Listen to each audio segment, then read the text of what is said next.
Okay, well, hello again. Thanks for joining us. My name is Christy McGackran. I'm a program manager at McMaster Continuing Education, and I'm here today with Stephanie Kirsta, our instructor for the new Sleep for Health and Wellness program. For our time together today, I'll give a brief overview of the new program, its structure and schedule, and then I'm going to hand it over to Stephanie to talk about tips and tricks on how to improve the quality of your sleep. We'll look at a number of easy to implement strategies you can start using right away to help you sleep better. Well, I'm excited to have this opportunity to talk to you about our new Sleep for Health and Wellness program that launches this spring. Both courses are fully online, led by an instructor.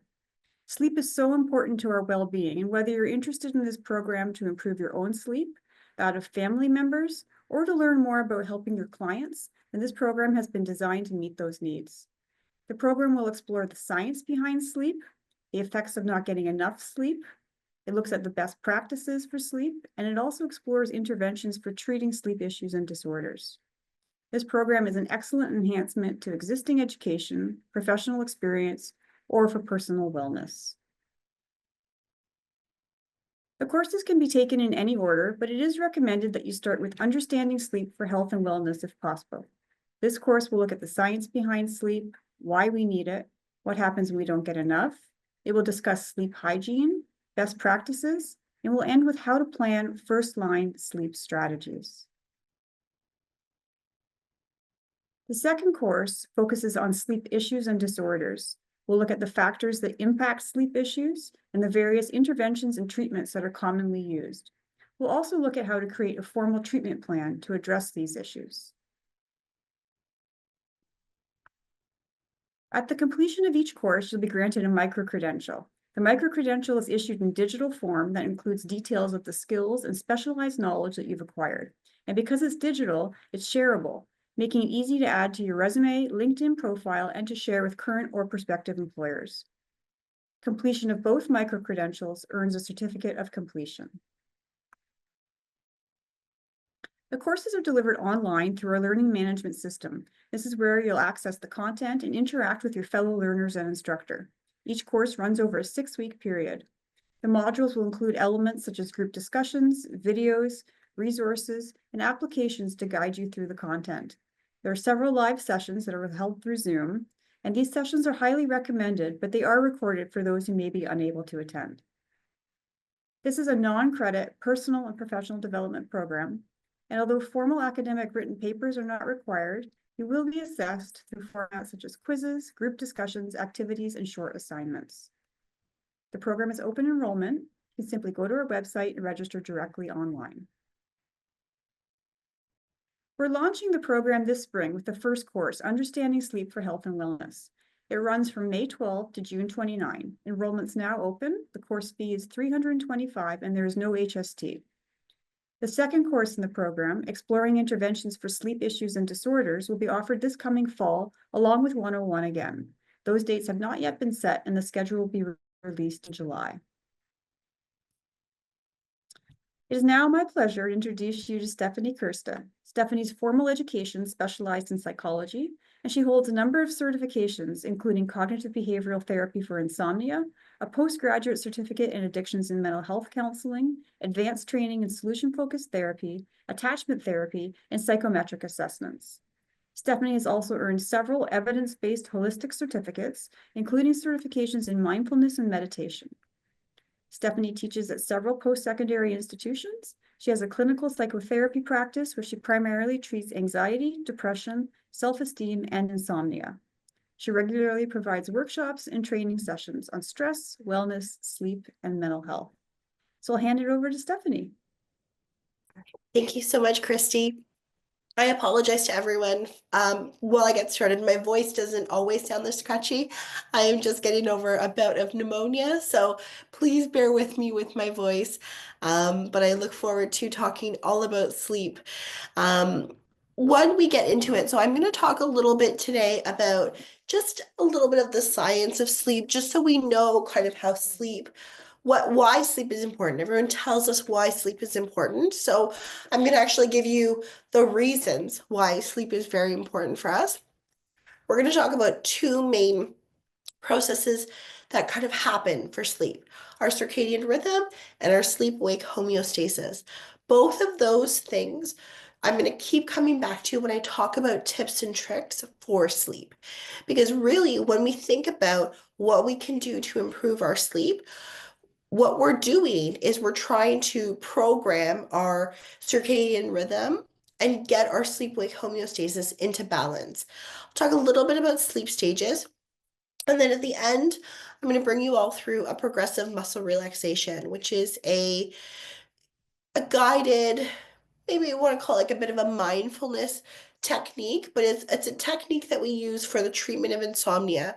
If someone comes to see me because they're having insomnia, the first thing that I'm going to be doing is having them to start to do a progressive muscle relaxation every night before bed, because it is a way to prime your body for sleep.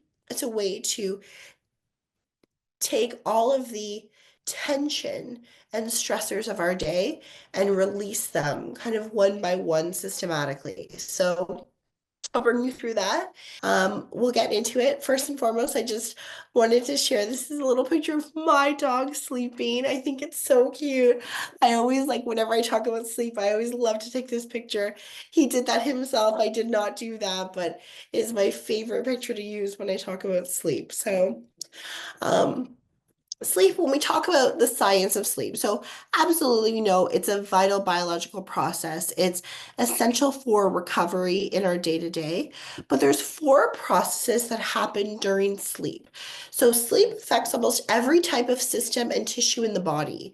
And when we're sleeping, our body and our brain are repairing itself. The first one is linked with memory and learning.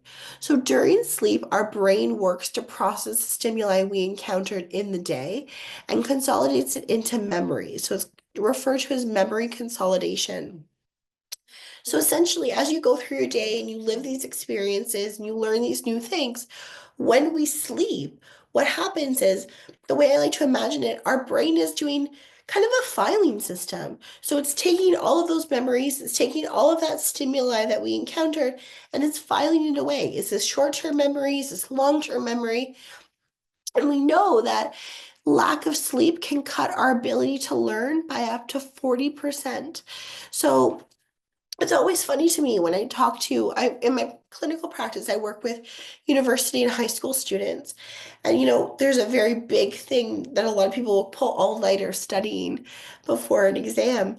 And it's always so interesting to me because that is one of the worst things that you can do, because the best thing you can do is study and then get a good night's sleep, because by not having the sleep, it's cutting our ability to learn by about half. And so memory consolidation and learning is super, super important thing that happens during sleep. The other one is just kind of like detoxing the brain. And so when we sleep, our brain looks to reorganize itself and it removes toxic waste products that accumulate during the day. Energy conservation is also a really important thing. So when we sleep, it helps us to conserve energy. So if you think about when we sleep, we're not doing much. We're just resting. And so our body goes into a reduced metabolic rate. And what that does, or kind of the impact of that, is it preserves and lowers our overall caloric needs. So it helps us to conserve energy. If you think about sleep from an evolutionary perspective, it was really, really important when food and food and water and other things were scarce. Being able to sleep and spend time sleeping allows our body to work, but at a lower overall caloric need. So if most people need, like, I don't know, 1,800 to 2,000 calories a day, if they didn't sleep, they'd be needing probably 4 to 5,000 calories a day, which, again, is a bigger need for different resources. And then lastly, cellular repair and tissue growth. So if you look at something called restorative theory, we know that the body goes through a number of processes during sleep to repair muscle, synthesize protein, and help with tissue growth and hormone release. So pretty much every system in the body is impacted by sleep. When we talk about sleep stages, and this is something that a lot of people talk about, they always hear, I think most people have heard about REM sleep. Everyone talks about REM being kind of the most important sleep stage, and we need to have a lot of time in REM. Interestingly enough, it's not. So REM is important, but every stage of sleep is important. If you think about the deepest sleep and the most restorative sleep, that's actually stage 3 sleep. So sleep stages are categorized in non-REM sleep, so non-rapid eye movement sleep, and then the REM sleep, which is the rapid movement sleep. So stage 1, 2, and 3, you think about our sleep. We start off like a little graph. The lightest sleep is stage 1, the deeper sleep is stage 2, the deepest, most restorative stage is 3, and then stage 4, there's different things happening, more specific things happening in that phase. REM sleep is the stage that is associated with dreaming. So if you're ever interested, or if you're like, oh, I wake up and this is where I'm getting my sleep, or, I remembered my dreams, it's because you're having REM sleep kind of closer to your wake up time. So you're more likely to remember that. If you look at each of the stages, so stage 1, like I said before, is the lightest stage of sleep. What you'll notice is that your breathing will start to slow down, your muscles relax, you're really easily awakened because you're in a really light stage of sleep. A lot of people also will experience sudden muscle jerks. So if you're ever sleeping and you find that you are startled awake, or you're twitching, or I sometimes will feel like I'm falling in the sleep and I'll jerk up because I feel like I'm falling. It's a very normal, you know, expected part of stage 1 sleep. Stage 1 sleep doesn't last long, it's about 1 to 7 minutes. Stage 2 sleep is about 10 to 25 minutes, and this is where everything's starting to slow down.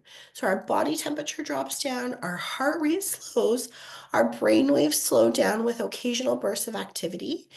We spend about 45 to 55% of our sleep time total in stage 2 sleep.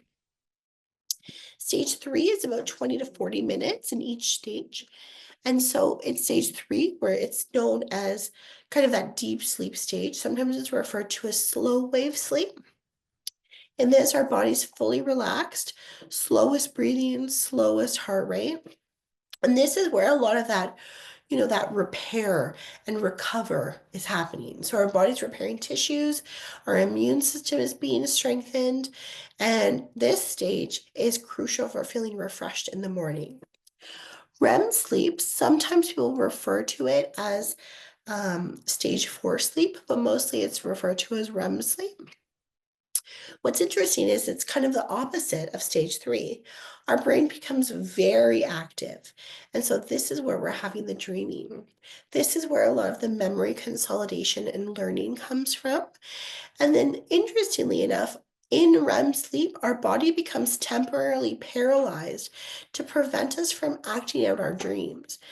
Sometimes people will report this phenomenon where they wake up, they know they're awake, but their body cannot move, their body's paralyzed. And it's because they've woken up out of that REM sleep and they're not fully kind of their brain waves have not kind of caught up with it. So it's a very scary thing if it's ever happened, but it is something that again is a byproduct of REM sleep. It shouldn't be happening too often, but if that's ever happened to you and you wondered, it's a very normal process of REM sleep. So if you think about a typical night's sleep, we're starting in stage 1. Again, doesn't last very long. Then we're moving into stage 2. Then we're entering deep sleep in stage 3. We'll return to stage 2, and then we enter into our REM sleep. And then, so each cycle of sleep lasts about 90 to 120 minutes. And then depending on how much we sleep, how many hours of sleep we get, we repeat the cycle 4 to 6 times. Earlier in the evening, you're going to have more deep sleep. Later in the evening, so kind of earlier in the morning, you're going to have more REM sleep. So each stage is really, really important. And so when people talk about, oh, REM's the most important sleep, we need every stage. We need to go through every stage. There's important biological processes going through every stage. The more important thing too is also making sure that we're giving ourselves enough time to really get through all of those cycles, 4 to 6 times. So looking at how much time you're spending in bed, and if you're not spending enough time in like asleep and giving yourself enough time to sleep, that's something to look into as well. Next stage, please, or next slide, please. So this is where I get into kind of the important stuff about sleep. And so if we talk about the two main things that happen when we're sleeping or kind of that impact our sleep is sleep-wake homeostasis and our circadian rhythm. Sleep-wake homeostasis is essentially kind of like our, how would I describe it? It kind of is like, it's what governs our ability to feel sleepy and feel awake. So if you think about ourselves when it comes to, our brain when it comes to sleeping, if you think about a tire, right? A tire has a level of pressure in it that must be maintained. So if you think about that tire, the longer you're awake, the more pressure builds up in the tire. So the longer you're awake, the more air you're getting in that. So it's increasing in pressure. When you sleep, the pressure deflates. And so we need that balance between being awake and being asleep to influence our sleep regulation. So sleep-wake homeostasis and circadian rhythm, which is our internal clock, and I'll talk about it. Those two go hand in hand because we need our sleep-wake homeostasis to tell us, okay, it's time to wake up now. And our circadian rhythm is like, yes, I agree with you. My clock says it's time to wake up now. Or when it's time to go to sleep, you want them to be in balance with each other. There's different things that can affect your sleep-wake homeostasis as well as our circadian rhythm. And so that is something when people are struggling with sleep, that is one of the first things that we look at. But you're also going to see as we go into some of those tips and tricks that work really well to help us sleep, a lot of them are built on balancing our circadian rhythm or working through our circadian rhythm. Fun fact, I just think this is a really interesting fact. There's a chemical in our body, it's called adenosine. And what it does is it builds up in our blood when we're awake. And so the more time that we spend awake, so think about that balloon, the more pressure that's building up, that's that chemical that's building up in our blood. That's what makes us feel tired. When we sleep, it decreases the level in our blood. Caffeine blocks those receptors in our brain, the adenosine receptors in our brain. And that's actually how caffeine makes us feel alert and awake during the day. So if you ever wondered why, you need caffeine in the morning or why it wakes you up or how it works, it's because it's blocking those receptors in your brain. So our brain's actually not feeling sleepy. That's also something when we talk about not having caffeine too late in the day, it's because we want to feel that chemical. We want to feel sleepy later in the day to be able to fall asleep. Next slide, please. Oh, sorry, one previous. Thank you. So if we talk about sleep hygiene, sorry, one sec. If we talk about sleep hygiene, there's different kind of buckets that I look at of things that we can do to improve our sleep. So sleep hygiene is essentially just a really fancy term for what can we do? What are things, what are practices that we're engaging in that make our sleep better? So there's certain things that we know we can do that can improve our sleep.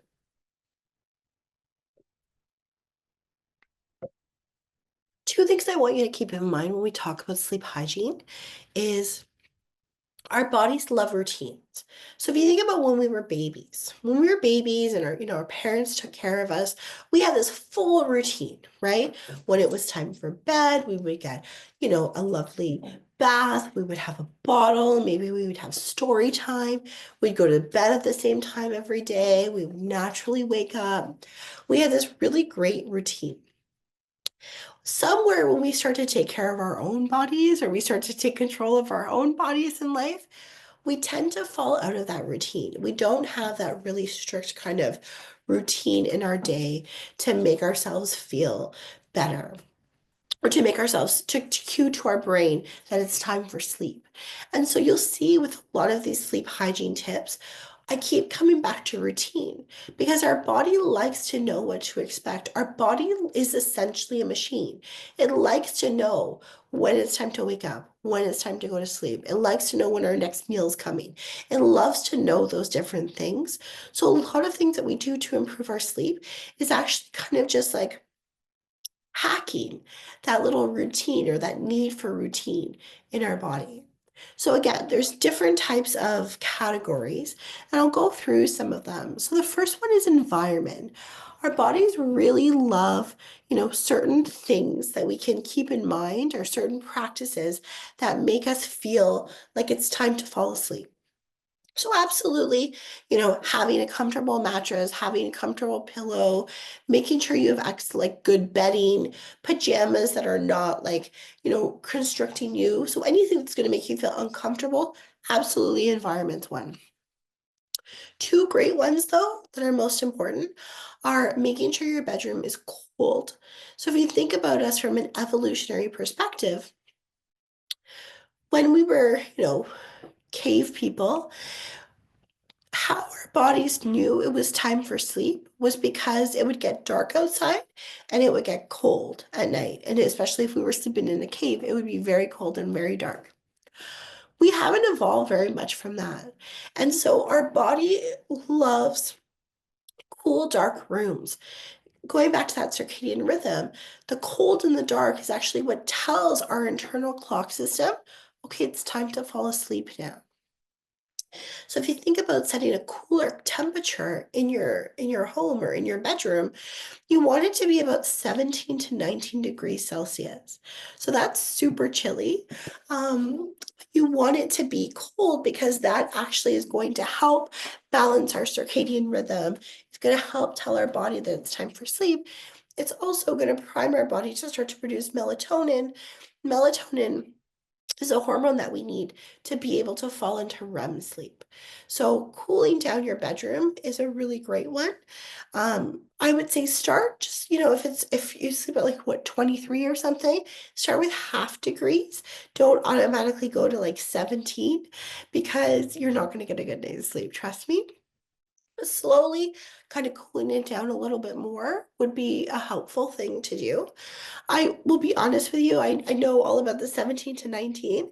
I can't get below 19.5. It's just too chilly for me. And so I find that that helps my sleep. So, they use an element of if you're feeling uncomfortable with it or you're waking up in the night chilly, obviously that's too cold for you. But the guideline says about that. Also, blocking out light. Light is something that we can really, again, hack to help our circadian rhythm. So at nighttime, you want to make sure about like 90 minutes before bed, you're dimming the lights in your home. So, sorry.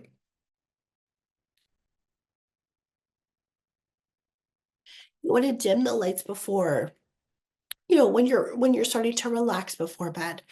And then when you're in the room, you either want to use like blackout curtains or an eye mask to prevent light from interrupting your sleep. Some people are so sensitive to light and they don't actually realize how sensitive they are to light that their little alarm clock that has, like, if you have a digital alarm clock, that actually can impact how they sleep. So blocking out light is also a really great one too. Drowning out noise can also help prevent you from keeping you awake. I worked with someone who really struggled with sleep and we could not figure it out. They woke up at the same time every single day and they had no idea why. Nothing woke them up. And we tried so many different things and we couldn't figure it out. And so we actually had them record in their bedroom, like just have like a recording play. And at that time, I think it was like 3:18 a.m. that they would wake up. There was a train, like not a passenger train, like a freight train, that you would hear kind of like the horn of the freight train going through. And it wasn't until then that we were able to figure it out. And that person had no idea that it was a train because it was the sound that would wake them up, but they didn't hear it anymore. And so even if you say like, oh, I'm not sound sensitive or nothing wakes me up, being able to have like either like a white noise machine, or there's something called pink noise or brown noise. You can just Google it on YouTube, and you can have these free noises. Essentially what they do is they just drown out other noises, or wearing earplugs can also be really helpful. And then calming scents can also be really helpful. So again, there is some literature to support lavender essential oil. What it can do if you're diffusing it in your bedroom, it can induce a calmer state of mind and help us, fall asleep a little bit deeper. So different things that we can add to our bedroom that can also help us feel, a little bit calmer and be able to tap into that part of our body that's ready for sleep. Looking at lifestyle and things that we can do for our lifestyle, again, other different things that we can do. So different habits that we can do. Like I said, playing with light is a really, really great one. So darkness at night. Alternatively, you want light in the morning. So one of the best things that you can do first thing in the morning is expose yourself to sunlight or light. So in Canada, it's a little bit harder because there's some days we wake up and it's very dark. And so it's a little bit harder to do that, but I want you to start taking advantage of it now that it's starting to get lighter in the morning. And so first thing in the morning, pull open the blinds. If you can, go outside for like a minute or two. It's still chilly. You don't have to spend a lot of time outside, but you want to just get light into your eyes. Is what that can do. It's one of the key drivers that can encourage quality sleep. If you think about our alarm clock, that circadian rhythm, the minute we see light, our body's like, okay, it's time to wake up. That sleep-wake homeostasis starts to go back into balance, right? So it's like wake up time, start to wake up, don't produce any melatonin, let's wake up. So we're awake, we're alert. Starting to get that dimmer light and then that darkness, what that does is it says to our internal alarm system, okay, it's sleep time now. Time to start to produce melatonin. A lot of people will take melatonin for sleep. And some people love it, some people don't. I actually don't love melatonin for sleep because our body can produce melatonin. My bigger thing, and I'll talk about supplements, but I would prefer people to have magnesium because magnesium helps your body to then produce melatonin naturally. So I'd rather you take something and I'd rather you do practices that help you to produce melatonin naturally. So the light, playing with light, bright, exposing yourself to bright light in the morning, first thing, and then dimming the lights and making sure that you're having a dark, cool bedroom. Both of those things together help your brain to produce melatonin. Same thing with phones and any electronics. So sometimes people talk about blue light, right? We're hearing about it a lot. There's blue light blocking glasses. There's a night shift on our phones that we can do to block the blue light. And it's true. Blue light is really destructive for our sleep. So what blue light does is it blocks our ability to produce melatonin for 2 hours after our last exposure. And that prevents us from getting into REM sleep. So if I'm, let's say I'm on my phone before bed and I go to bed at like 10 o'clock at night, but I wake up and I'm still feeling really tired. I'm like, I don't understand. I got 8 hours of sleep. Because I had that blue light right before bed, that 2 hours, I'm not getting into that deep restorative sleep or that REM sleep until midnight. So my proper sleep cycle is not starting until midnight. So I'm a realist and I recognize that, a lot of our wind down practices are, definitely using blue light.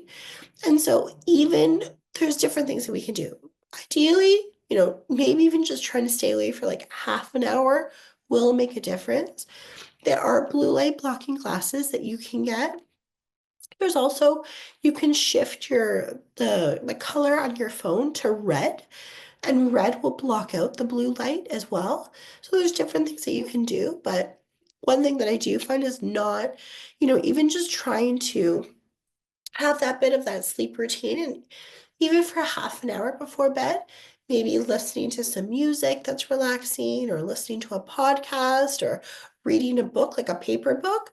All of those things you might find are helpful, and you might find that even if you're not expending the time you spend sleeping, you're probably going to feel more rested because you're giving your body enough time to really, get all of those sleep cycles. Physical activity is also a really great one. So lots of different things in terms of like what we can do, but we know that regular exercise can make it easier to sleep at night. You want to avoid physical activity for like 3 to 4 hours before bed, but any type of movement, it doesn't have to be really intense, just regular walking. If you look at any of the literature that looks at the benefits of physical activity for anything. There's benefits of physical activity for mood, for immunity, for sleep, for all of the things. Most of them, what they study is they study walking, and it's about 150 minutes per week, which works out to be about like a 20 to 25-minute walk per day. So it's not a lot, but what that does, as we go through a day, and especially if you have stress in your life, our body produces cortisol and adrenaline that pumps through our body. It keeps us going. It gets us moving. It's part of just the stressful day to day of our modern living. Regular physical activity helps our body to flush out that adrenaline and that cortisol. So if you find that you have restless nights sleeping, if you find that you have trouble turning your brain off, getting a little bit of physical activity in your day, if you haven't already, can make it a little bit easier to sleep at night because you're helping your body to get rid of those really stimulating kind of hormones in our body. Alcohol is another one. So a lot of people find that alcohol, people talk about a nightcap, or, they'll have a drink before bed because it helps them fall asleep. And it does. In the short term, alcohol, if you have a drink, it makes it easier for you to fall asleep, right? Alcohol is a central nervous system depressant. It slows everything down. And so you do find that you might get a little bit like naughty, or, nodding off a little bit. I always say what goes down must come up. So because alcohol slows down your central nervous system, you will fall asleep. Your body wants to get back into that homeostasis. And so what happens then is your body is going to overcorrect. So if you've ever had, a drink before bed, or a couple drinks in a night, and you find that you fall asleep without any problems, but you're up around 1, 2 a.m., it's because of the alcohol. It's because your body's metabolizing that alcohol out of you. And then you're extra awake because your body's trying to get back to its regular equilibrium. Caffeine is another one. So like I said, that caffeine, we know why it works. We want to be avoiding it in the afternoon and the evening. So most people will say 4 o'clock. Most guidelines will say 4 o'clock. If you struggle with sleep, I would say avoid anything caffeinated after noon. So switch to a decaf coffee or herbal teas, anything you can do caffeine free after noon, because some people are quite sensitive to caffeine. So even if you think it's not affecting you, it may be affecting you. So if you do struggle with sleep, and you're like, oh, I have my last coffee around like 3 o'clock in the afternoon, see if you change that. That actually might be really helpful for you as well. Um, Not eating closely for before bed is another lifestyle one. So Our body, if you think about how our body is digesting. Digestion is a process that's happening in our body. You don't want to be digesting, you don't want to be going through one process when it's time to sleep, because our sleep is, again, that restorative. It's when everything slows down at the beginning. It's our body's way to repair itself during the day or during the night, repair itself from, the wear and tear of the day. So, cutting off that heavy dinner for about like 3 to 4 hours before bed, have your last meal about 3 to 4 hours before bed. You might notice that you're not having, you're not having trouble falling asleep, you're not waking up maybe, or you might wake up feeling more rested, can be really, really good. Some people do find that they get hungry before bed if they have that big break in between. And so having a small snack before bed can be helpful. Something that's rich in carbs can be really helpful for sleep. And I would say pair a little bit of protein with it. So having cereal with milk in it, or cereal with milk is my favorite one, to be honest with you. Or an herbal tea and like a couple like oatmeal cookies that have protein in them or something. So, you want it to be more carb heavy with a little bit of protein in them. But you want to keep it under about 200 calories because you don't want your body to be heavily digesting a lot of things. I've talked about substances now. Supplements are another really good one that we can use. So I mentioned magnesium. A lot of people love magnesium. A lot of people like melatonin for sleep. Like I said before, I prefer magnesium. Magnesium bisglycinate is the most bioavailable, so our body absorbs it the best, ideally in a powder form. So if you go to, any pharmacy or any health food store, you'll be able to notice that. If you are going to buy one, I recommend buying the powder form that you drink versus the one that you take in a pill, because you will notice that you absorb it better. And then, like I said, the bisglycinate is one of the best ones. If you don't have bisglycinate, it's fine. You're still going to get some of the effects, but you might find bisglycinate to be more effective. Also, magnesium does have some stomach GI stuff. So sometimes people feel like it has a bit of a laxative effect for them. If you know that, it's yet generally magnesium citrate. You want to be switching to magnesium bisglycinate if you are having that laxative effect from it. I also really love herbal teas. So there's some herbal teas that are really, really effective, and I would consider them in the supplement category. Chamomile tea has a lot of literature to support its ability to help calm you and help you fall asleep. Celestial Seasonings has it's called Sleepy Time tea that has chamomile, valerian root, which again is an herb that helps us sleep, and lavender in it. All three of those together work really well to help relax us and help prime our body for sleep. I don't know if anyone saw, but there was something going around as a little viral. We call it this. It was called the Sleepy Girl mocktail. What it was magnesium and tart cherry juice and some sparkling water in it, and people were saying it was actually helpful for sleep. There is actually science behind it. So magnesium, we know the magnesium powder, great. Tart cherry juice, which is, again, it's very, very tart. It's just pure cherry juice. Tart cherry juice is high in melatonin and it's high in tryptophan, which is, people talk about at Thanksgiving, why you get tired, right? Tryptophan's in turkey. So tart cherry juice has been shown to be helpful to help us fall asleep as well. So that little mocktail before bed has been shown to actually have some literature to help you fall asleep. The thing that I really love about that, though, is because we want to be practicing, we want to create any type of routine. So what you'll notice, and this is a little bit about sleep practices, what you'll notice is our body loves cues.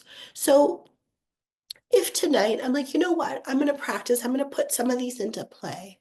So at 9:30, because I want to fall asleep at 11, let's say, at 9:30, I'm going to dim the lights in my house. Maybe I'm going to take a warm bath before bed. I'm going to turn down the thermostat. I'm going to pull the blinds shut. I'm going to make myself a tea. And maybe I'll read a book in bed for half an hour. All of those things start, the more we do them, start to tell our body, okay, it's time for sleep. It's like a little hint to our circadian rhythm. Okay, it's time for sleep now. So, any combination of things that I like, if you're doing them consistently, it will help prime your body for sleep. This is by far not an exhaustive list. I could talk for hours and hours and hours about this. We get into it quite a bit in the program. So, in both micro credentials, we dive deep into all of these sleep hygiene tips. We dive deep into a lot of the literature behind them. It's like I said, it's not an exhaustive list. There's tons of things that we can do. And so if you do find them helpful, or if you think it'd be helpful for working with clients, definitely we will talk a lot more about this our in the program when we start in May. A progressive muscle relaxation. It's a practice that you can do before bed that helps prime our body for sleep. So like I said, hacking that is our body loves routine. So the more that we do this, the better it's going to get, right? The better it says to our body, oh yeah, we do this before we fall asleep. Our body loves that. The other thing it does is it brings our brain into the focus. It brings our brain into the current state or the present moment. And what we do is we're tensing and then releasing our muscles. So what it does is we hold on to to tension in our body as we go through the day. So when we're tensing and then releasing, you're just manually, actively working through releasing different aspects of our body. So this is something, again, there's guided ones that are great. I saw someone said that they use the Balance app. There's a ton on YouTube for free that you can do, but it's also something that you can just do for yourself once you learn how to do it. So I'm going to take us through. So if you feel comfortable, you can close your eyes. So if you feel comfortable, close your eyes. If you don't feel comfortable, it's okay. And so I want you to begin by taking a deep breath in and noticing the feeling of air filling your lungs. So holding your breath for just a few seconds. So big, deep breath in. And then releasing the breath slowly and let the tension leave your body. Taking another deep breath in and holding it. And again, slowly releasing the air out of your lungs. Even slower now, take another breath. Fill your lungs and hold the air. Slowly release the breath and imagine the feeling of tension leaving your body. First, I want you to move your attention to your feet. Begin to tense your feet by curling your toes and the arch of your foot. Hold on to the tension and notice what it feels like. Now release the tension in your feet and notice the new feeling of relaxation. Next, begin to focus on your lower leg. Tense the muscles in your calves. Hold them tightly, squeeze, squeeze, squeeze, and pay attention to the feeling of tension in your calves. Hold it, and then release the tension from your lower legs. Again, noticing that feeling of relaxation, and remember to continue taking deep breaths. Next, we're going to move to the muscles of your upper leg and pelvis. You can do this by tightly squeezing your thighs together. Make sure you feel tenseness without going to the point of strain. Squeeze and release, feeling the tension leave your muscles. Begin to tense your stomach and chest. You can do this by sucking your stomach in. Squeeze harder and hold the tension a little bit longer. And release the tension. Allow your body to go limp. Let yourself notice the feeling of relaxation. Continue taking deep breaths. Breathe in slowly, noticing the air filling your lungs, and hold it. And release the air slowly. Feel it leaving your lungs. Next, I want you to tense the muscles in your back by bringing your shoulders together behind you. Hold them tightly. Tense them as hard as you can without straining and keep holding. Release the tension from your back. Feel the tension slowly leaving your body and the new feeling of relaxation. Notice how different your body feels when you allow it to relax. Tense your arms all the way from your hands to your shoulders. Make a fist and squeeze all the way up your arm. Squeeze, squeeze, squeeze. Hold it. And then release the tension from your arms and shoulders. Notice the feeling of relaxation in your fingers, hands, arms, and shoulders. Notice how your arms feel limp and at ease. Move up to your neck and your head. Tense your face and your neck by squeezing it tight, pursing your lips, squeezing your eyes tight, and release the tension.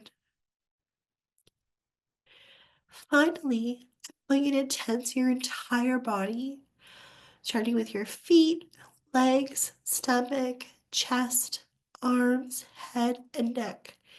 Tense hard, hard, holding the tension. Just a couple more seconds. And release. Allow your whole body to go limp. Big exhale out, exhaling all the tension from the day. And notice the feeling of relaxation and how different it is from the feeling of tension.